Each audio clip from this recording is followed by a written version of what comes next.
Now the Philistines gathered their forces for war and assembled at Soko in Judah. They pitched camp at Ephes Dammim between Soko and Azekah. Saul and the Israelites assembled and camped in the valley of Elah and drew up their battle line to meet the Philistines. The Philistines occupied one hill and the Israelites another, with the valley between them. A champion named Goliath, who was from Gath, came out of the Philistine camp. His height was 6 cubits and a span. He had a bronze helmet on his head and wore a coat of scale armor of bronze weighing 5,000 shekels. On his legs he wore bronze greaves, and a bronze javelin was slung on his back. His spear shaft was like a weaver's rod, and its iron point weighed 600 shekels. His shield-bearer went ahead of him. Goliath stood and shouted to the ranks of Israel, "Why do you come out and line up for battle? Am I not a Philistine, and are you not the servants of Saul? Choose a man and have him come down to me. If he can fight and kill me, we will become your subjects. But if I overcome him and kill him, you will become our subjects and serve us." Then the Philistines said, "This day I defy the armies of Israel. Give me a man and let us fight each other." On hearing the Philistines' words, Saul and all the Israelites were dismayed and terrified. Now David was the son of an Ephrathite named Jesse, who was from Bethlehem in Judah. Jesse had 8 sons, and in Saul's time, he was very old. Jesse's 3 oldest sons had followed Saul to the war. The firstborn was Eliab, the second, Abinadab, and the third, Shammah. David was the youngest. The 3 oldest followed Saul, but David went back and forth from Saul to tend his father's sheep at Bethlehem. For 40 days, the Philistine came forward every morning and evening and took his stand. Jesse said to his son David, "Take this ephah of roasted grain and these 10 loaves of bread for your brothers, and hurry to their camp. Take along these 10 cheeses to the commander of their unit. See how your brothers are and bring back some assurance from them.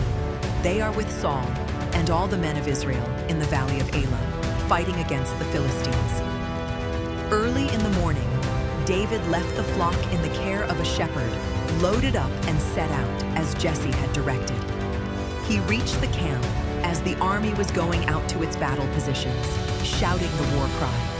Israel and the Philistines were drawing up their lines facing each other. David left his things with the keeper of supplies, ran to the battle lines, and asked his brothers how they were. As he was talking with them, Goliath, the Philistine champion from Gath, stepped out from his lines and shouted his usual defiance, and David heard it. Whenever the Israelites saw the man, they all fled from him in great fear. Now the Israelites had been saying, "Do you see how this man keeps coming out? He comes out to defy Israel. The king will give great wealth to the man who kills him. He will also give him his daughter in marriage and will exempt his family from taxes in Israel." David asked the men standing near him, "What will be done for the man who kills this Philistine and removes this disgrace from Israel? Who is this uncircumcised Philistine that he should defy the armies of the living God?" They repeated to him what they had been saying and told him, "This is what will be done for the man who kills him." When Eliab, David's oldest brother, heard him speaking with the men, he burned with anger at him and asked, "Why have you come down here? And with whom did you leave those few sheep in the wilderness? I know how conceited you are and how wicked your heart is. You came down only to watch the battle." "Now what have I done?" said David. "Can't I even speak?" He then turned away to someone else and brought up the same matter, and the men answered him as before. What David said was overheard and reported to Saul, and Saul sent for him. David said to Saul, "Let no one lose heart on account of this Philistine. Your servant will go and fight him." Saul replied, "You are not able to go out against this Philistine and fight him. You are only a young man, and he has been a warrior from his youth." But David said to Saul, "Your servant has been keeping his father's sheep. When a lion or a bear came and carried off a sheep from the flock, I went after it, struck it, and rescued the sheep from its mouth. When it turned on me, I seized it by its hair struck it and killed it. Your servant has killed both the lion and the bear.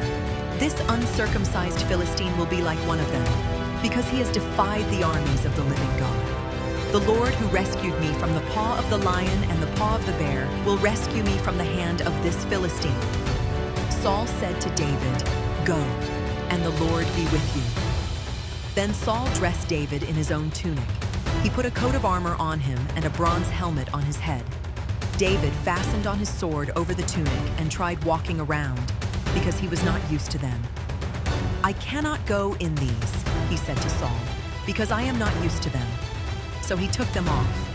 Then he took his staff in his hand, chose 5 smooth stones from the stream, put them in the pouch of his shepherd's bag, and, with his sling in his hand, approached the Philistine. Meanwhile, the Philistine, with his shield-bearer in front of him, kept coming closer to David. He looked David over and saw that he was little more than a boy, glowing with health and handsome, and he despised him. He said to David, "Am I a dog, that you come at me with sticks?" And the Philistine cursed David by his gods. "Come here," he said, "and I'll give your flesh to the birds and the wild animals." David said to the Philistine, "You come against me with sword and spear and javelin, but I come against you in the name of the Lord Almighty, the God of the armies of Israel, whom you have defied. This day the Lord will deliver you into my hands, and I'll strike you down and cut off your head. This very day I will give the carcasses of the Philistine army to the birds and the wild animals, and the whole world will know that there is a God in Israel. All those gathered here will know that it is not by sword or spear that the Lord saves, for the battle is the Lord's, and he will give all of you into our hands." As the Philistine moved closer to attack him, David ran quickly toward the battle line to meet him. Reaching into his bag and taking out a stone, he slung it and struck the Philistine on the forehead. The stone sank into his forehead, and he fell face down on the ground. So David triumphed over the Philistine with a sling and a stone. Without a sword in his hand, he struck down the Philistine and killed him. David ran and stood over him. He took hold of the Philistine's sword and drew it from the sheath. After he killed him, he cut off his head with the sword. When the Philistines saw that their hero was dead, they turned and ran. Then the men of Israel and Judah surged forward with a shout and pursued the Philistines to the entrance of Gath and to the gates of Ekron.